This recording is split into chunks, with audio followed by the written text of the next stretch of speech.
Hey, hoy, hoy, hey, hoy, hoy, hey, hoy, hoy, hey, hoy, hoy. Mənəm Türk, önümə gələn hürk. Danışam indilə, hər gün bir hilə. Bərkiyə qadağalarım, doğrana dilim eli ilə. Mənəm burada sahibi mülkətim, türkdür qanım türk. Yer üzündə kul mənəm, düşmanıma qul mən. Nəsimi kamanından bıraxdığı o tir mənəm, tir mən.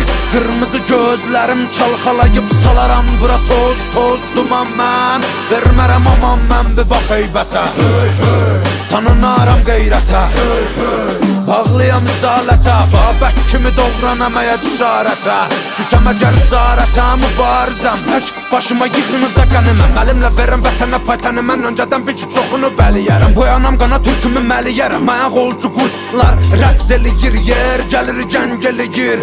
Əlim tüfəngimə, kim gəlir cəngimə, Poladaşımov gənginə, kölgəmə hürkür, özün qorxuya bürkür. Mənim elimdir türküm şükür, şükür, bükür, bükür, yırtıcı ələmin vaxtıdır, artır qədəmin. Mədəminə səbəb olacam ey mənə deyən pan. Mənim Mehmetciklərim hər biri xan. Məni qan, vətənin hər yarasına geci tezi var, alınacaqdır intiqam. Bağır durmamışıq, qurulur plan, ay qıvrılan ilan bil. Qartalım baxır inan, qan qoxusu gəlir güman ki sığmır bura qorxular. Bizdə bunlar çoxdular, can dələnlər yurda, qan edənlər burada.